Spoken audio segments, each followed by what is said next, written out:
J'espère que vous allez super bien chez vous. Alors aujourd'hui, j'ai décidé de prendre la parole, de vous donner mon droit de réponse parce que je découvre des choses qui se disent sur mon sujet, sur le sujet, sur des sujets très très délicats et franchement, je suis un peu, surprise.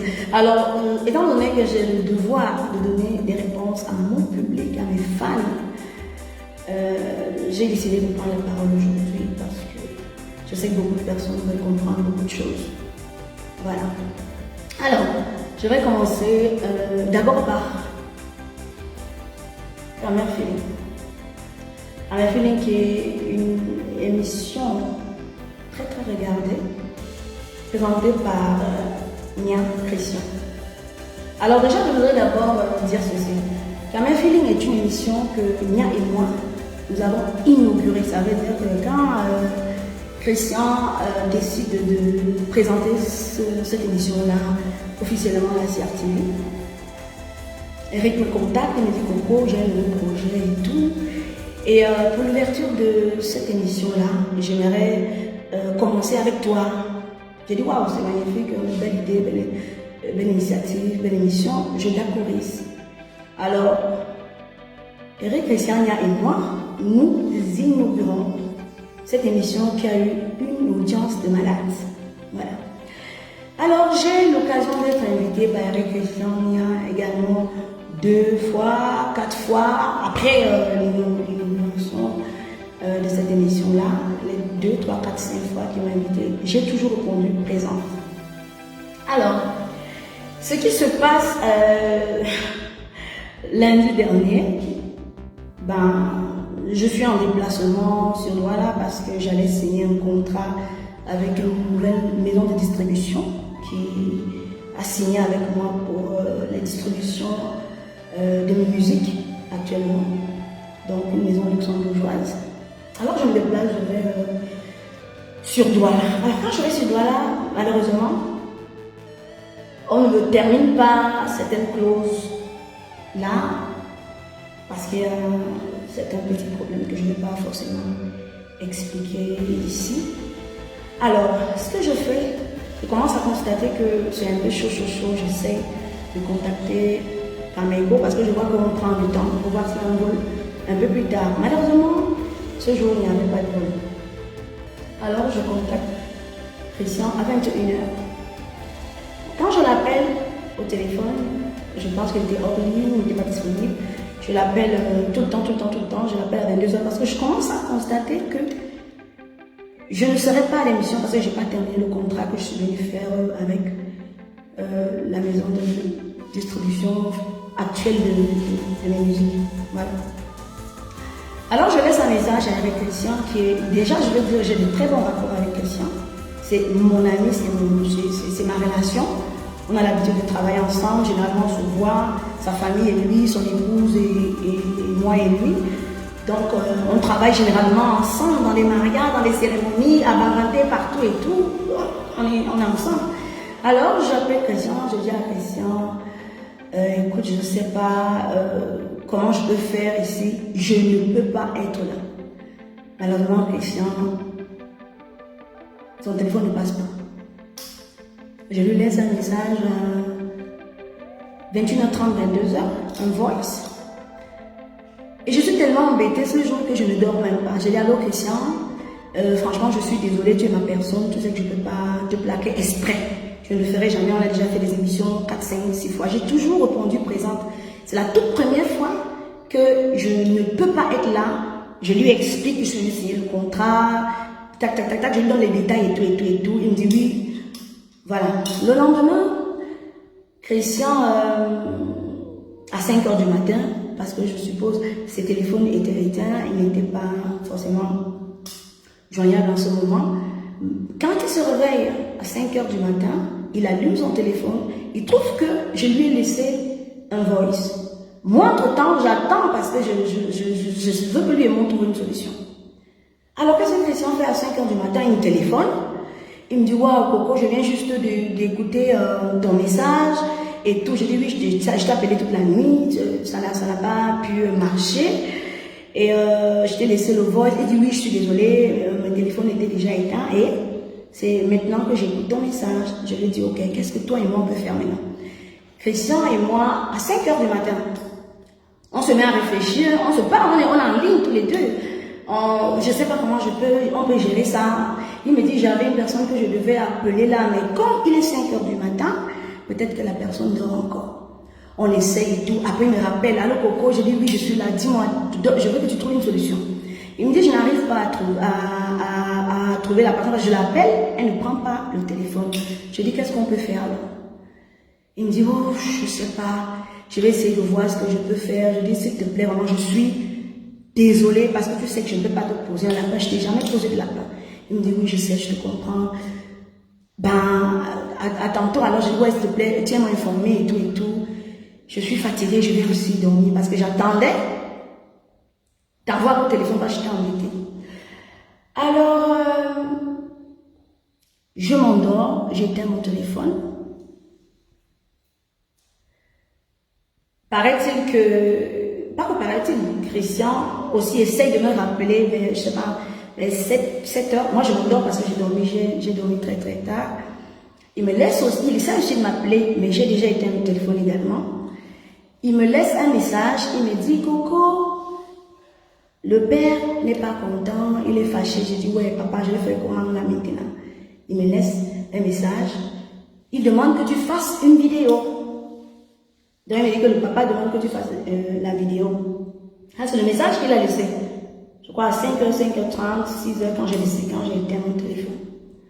Moi, je me réveille à 11 h. C'est là où j'écoute le message de Christian. Qu'est-ce qu'il y a lieu de faire? Par cœur, qui est mon manager, également a essayé de me joindre. Malheureusement, je dormais. Alors, par cœur me dit, oui, j'ai eu Christian, il disait qu'il fallait faire la vidéo, mais comme tu dormais et tout, je dis, waouh, je sais pas, je me suis levée tard. Qu'est-ce qu'il faut faire? Christian dit, essaye d'appeler M. Louis. Alors, j'essaie de l'appeler. Je rappelle, je peux déjà dire que c'est un monsieur avec lequel je m'entends au préalable. C'est un monsieur qui m'a déjà reçu parce que lors des dernières éditions, parfois il aimait ma façon de parler. Il me disait, oui, tu parles très bien, tu travailles très bien, il faut continuer. C'est pas une personne inconnue. Alors j'essaye de le joindre, malheureusement, il ne prend pas. Je me dis, bon, peut-être qu'il est fâché et que pour le moment il ne veut pas me parler, et je respecte.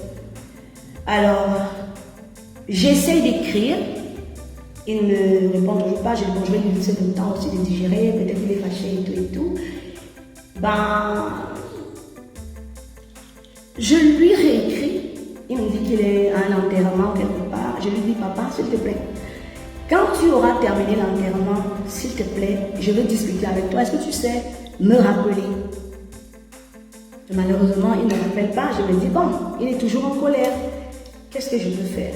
Entre-temps, je reçois une autre invitation pour Tam Tam Weekend. Et là, je suis déjà revenue sur Yaoundé. Alors, je dis, ok, il n'y a pas de souci, je pourrais être à Tam Tam Weekend, il n'y a pas de souci.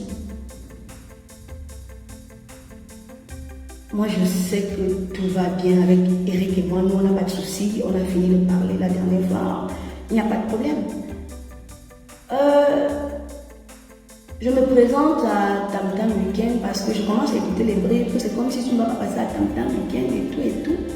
J'appelle la personne qui m'invite à Tam Tam Weekend. Je lui dis, explique-moi, j'ai écouté qu'il y a un souci que je ne saurais pas passer à Tam Tam Weekend. La personne me dit, non, ça va, tu es programmé. Il m'envoie les affiches, je communique, mon équipe communique, tout le monde communique, je serai à Tam Tam Weekend et tout et tout et tout. Nous tous on communique. Alors, avant de quitter de chez moi j'habite à l'aéroport de Simanen, il fallait la balader, avant de quitter de chez moi, toute mon équipe est déjà de ce côté-là. Alors, je demande à mon équipe, vous avez calé les musiques, ça se passe bien? Ça se passe bien. Alors, je prends ma troupe de danseurs que vous avez vu avec lesquels on a travaillé dans le nouveau projet, single, le premier single que j'ai sorti de la non-ascension, il faut le dire. Je me présente à la CRTV, je suis bien reçue, tout le reste, ça se passe bien. Je vais à la salle de maquillage, ça se passe bien. Mes danseurs se changent même, déjà ils sont prêts. Le maquillage commence. Tout de suite, je suis avec monsieur, le tam-tam week-end, bien sûr, qui m'invite. Ben, je suis à la salle de maquillage, tout le monde est habillé. Tout de suite, on me dit, écoute, tu ne peux pas passer à tam-tam week-end. Je dis, pardon? On me dit, tu ne peux pas passer à tam-tam week-end. Je dis, pourquoi? La raison, c'est laquelle? On me fait savoir que le père est fâché, etc. et tout, et tout, et tout, et tout. Moi, j'essaye de le rappeler. Je lui dis, moi, ça fait 2 fois que je rate une émission de la CRTV. Ce qui est sûr, c'est que j'ai des followers qui me posent des questions et qui vont se poser des questions. Donc, il faudrait aussi que vous m'écoutiez parce que je peux comprendre que vous soyez en colère. Mais maintenant, il faudra aussi que vous m'écoutiez pour que, je ne sais pas, ben, catégorique. Je dis, ok. Je me lève avec toute ma troupe de danse et mon équipe. Je les invite, on va au restaurant, on mange et puis on se sépare. Fin de débat. Je suis stupéfaite que, à un certain moment, mes amis de partout commencent à m'envoyer des messages. Il y a quelque chose qui se passe sur Internet. On dit qu'on t'a chassé de la CRTV, on t'a chassé de la CRTV. J'ai dit, qui vous a dit ça? C'est sur Internet, c'est sur Internet. J'ai dit, qui a mis ça sur Internet?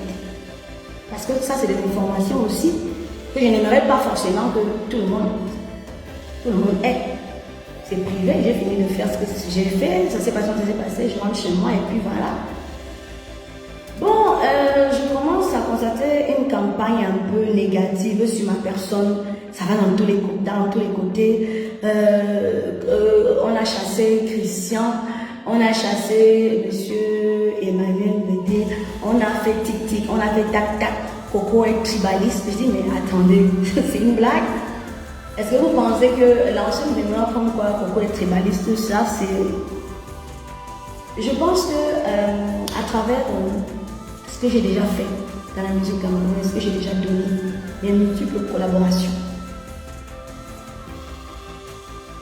j'essaye au maximum de prôner le vivre ensemble. Il y a de cela peu de temps, j'ai sorti une chanson sur l'unité nationale où j'ai réuni toutes les tribus non reçues de l'Est. Je fais l'effort dans chacune de mes sorties de rendre hommage à une tribu parce que j'appartiens à toutes les tribus. Moi, je voudrais d'abord dire, moi je suis d'abord Douala, ma maman est Douala, mon papa est Boulou. Alors, je fais le maximum d'efforts à travers ma musique parce que ce que je voudrais dire aux gens aujourd'hui, c'est que quand je compose une chanson, je la compose avec mon âme. C'est ça qu'on appelle l'œuvre de l'esprit, l'inspiration. Donc, je ne peux pas faire semblant de composer une chanson qui me vient dans l'âme.